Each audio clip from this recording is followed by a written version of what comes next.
But I want to start right now with the situation that happened on Tuesday. It was Veterans Day. The Governor J.B. Pritzker, was in Little Village to have a speech for Veterans Day. And when he finished that speech, he was getting ready to speak with reporters when a Chicago alderman confronted him. Now, maybe you couldn't hear all the words in that back and forth between the two of them, but what we do know at this point in time is that it appears that it was all over Mayor Brandon Johnson's proposal for to close the $1 million budget gap and this proposal for a head tax, a corporate head tax. Alderman Byron Sigcho-Lopez is joining me now to fill in the dots. Again, we weren't there. We weren't a part of the conversation, but you were. So first and foremost, just tell me how it all developed. Yeah, thank you. I think that what you mentioned is accurate. We were in our annual event. I participate in our annual Veterans Day event in Manny Perez Plaza, and the governor, I think it's the first time he's joined us in this event. I think it was critical to have a united front, especially after the horrendous attack over the weekend and the last months in our community in Little Village. As we celebrated and we ended the program, the governor was about to go to respond to media questions. And in that travel, I, as an elected official, we have a responsibility to ask him questions about how our community is going to survive this moment when people are really literally not able to pay rent, not able to eat, not able to pay mortgage. And we need to work together to find solutions. So it was around taxing corporations or millionaires, and also about our constitutional rights and how the state police has also been brutalizing people at Broadview. So I had a few questions, and I was surprised to see people intervening and cutting that important conversation short. I'm not sure, maybe they didn't hear what the conversation was about, but to me, those are important conversations that the public most know. Sure, important conversations, but do you think it was the right place to have that conversation? Absolutely. This is a public plaza. Last time I checked, we should be able to ask our elected officials, especially as a governor, as an alderman. In fact, I find it problematic that I actually have to find him. I went to Springfield with a delegation of aldermen. He's come to my community multiple occasions without asking us what is going on the ground. I think as someone who's been on the ground and actually confronting ICE agents, I think actually it is more concerning that the governor is more interested in the cameras than actually listening to elected officials who are documenting and sending information to courts. I'm actually a plaintiff in many of these civil rights lawsuits, and I'm actually concerning about not charging corporations in a time where Trump wants violence and chaos in our city, and that we're using our state police to persecute protesters rather than asking them to ask for judicial warrants. I have every right to ask them that question. Mm-hmm. In that moment, though, there was the state senator, Villanueva, and then also Alderman Rodriguez, who intervened. So obviously they felt very differently about it. Have you had conversations with them since? I mean, I'm surprised I haven't seen Alderman Rodriguez in those budget hearings. I'm here in City Council. I'm not sure what Senator Villanueva put her hands on me. I was asking questions. I think there's some questions that you can ask him directly. But I do think it's problematic to criminalize brown people that are asking questions to a billionaire governor that have every responsibility to answer those questions. And if he didn't have time at that moment, like any other elected official, he can tell his chief of staff or whoever that is to set up a time so that we can discuss. But one thing that we're not going to allow is politicians to get a pass just because the title they hold. I think that we have every right to ask questions as elected officials. My constituents demand to know what government is doing to protect them, and I make no apologies. I didn't put my hands on anyone, unlike other people, and I made very direct questions to the governor that I'm yet to hear the answer for. And that was going to be my question to you. The next question: did you get any answers?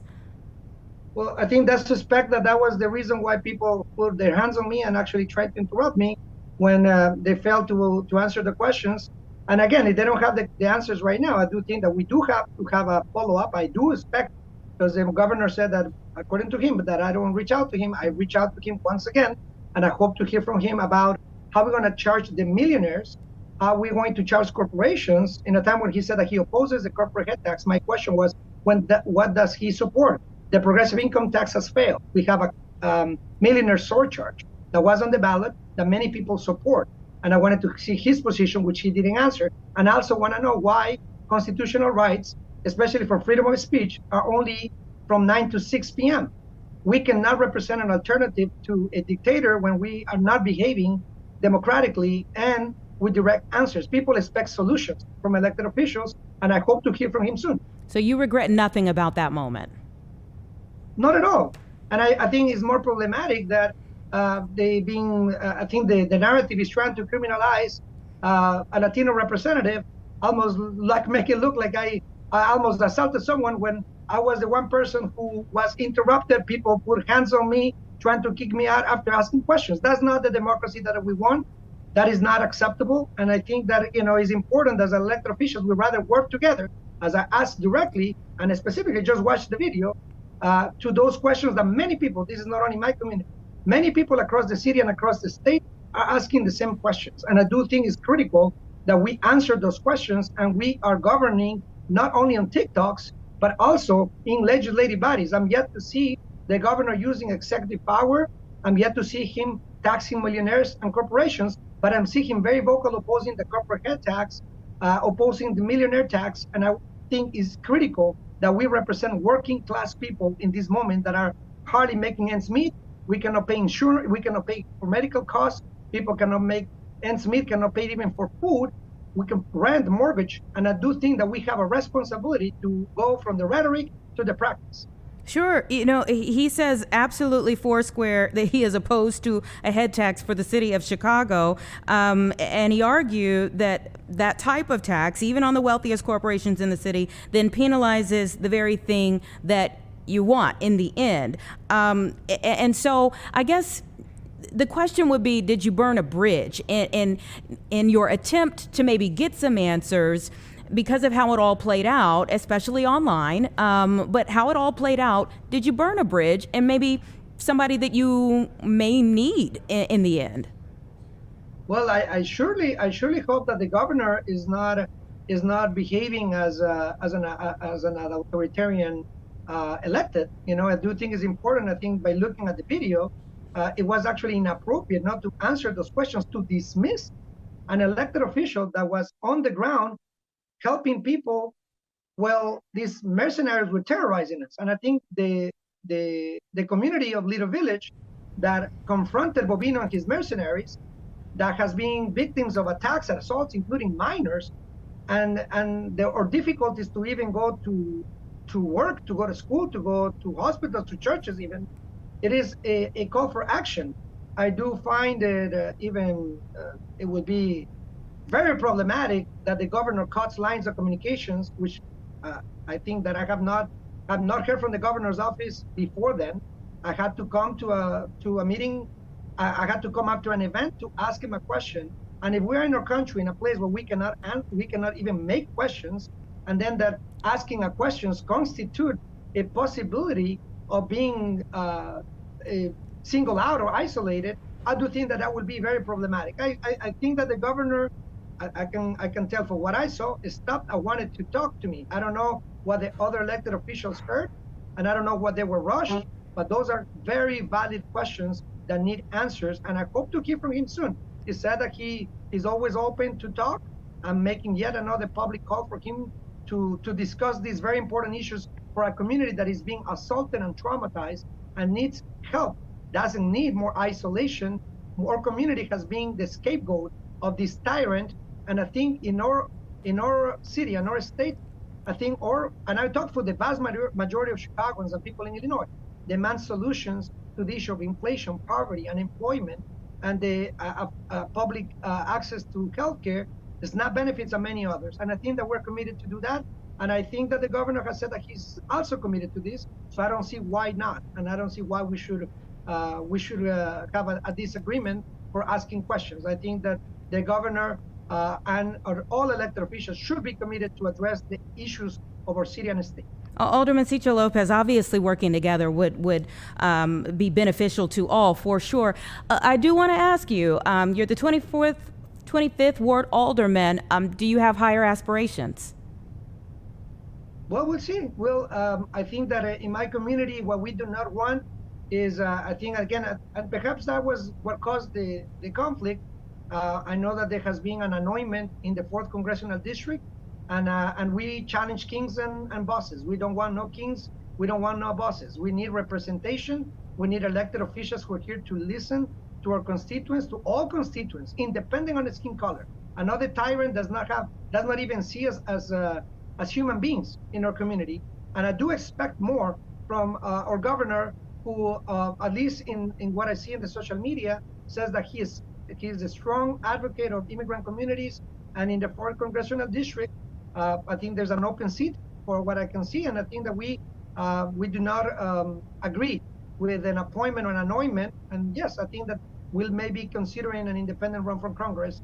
And I think that is because of this constant dismissal of our issues and always being having to accept anointments in a time where community needs representation, and we need a united working class community fighting against the only minority destroying our country, the billionaire class. So you are saying you are looking at running as an independent for Chuy Garcia's seat that he is vacating. He had a chief of staff that is running as the Democrat. So you're looking at running as an independent against her. We're exploring that possibility, especially given all the events, the mistreatment, and the persecution, the racial profiling of our community. I think what we need in this moment is advocacy, and we don't need anointments. And worse, we don't need to be threatened with being isolated just because we ask questions. It's critical that we need a voice, and we need someone who advocates in our 4th Congressional District. And I have said this is not new. This has been for a few weeks. We need to have representation in a district where our community is being literally starving, while the tyrant is paying bonuses to these mercenaries to come and harass us. So let me just ask you this, because of course a lot of this has played out online. What do you say to people who say that this was a political stunt? The political stunts are for those who come to our community to the cameras or the pictures, but they do not appear when the ICE agents come to kidnap children, when they come and persecute communities like mine, when we see sexual predators and human trafficking happening in our own eyes. And our communities that are in concentration camps, our communities that are literally disappearing, many of them are dying in ICE custody. And what we see is lip service. Being a consistent advocate of my community way before I was alderman, and I will continue to advocate for my community wherever I am. I do think for those who come to take photos but do not appear on the ground when it's needed or refuse conversations, I do think, those seem to be shenanigans for the cameras. For us, we have been always on the side of our community, on the ground, asking questions and looking for allies to fight fascism and to fight dictators that are attacking all working people throughout the country. 25th Ward Alderman Byron Sigcho-Lopez, thank you so much for your time. We appreciate it, and please keep us up to date as to your decision on Chuy Garcia's congressional seat. Will do. Thank you.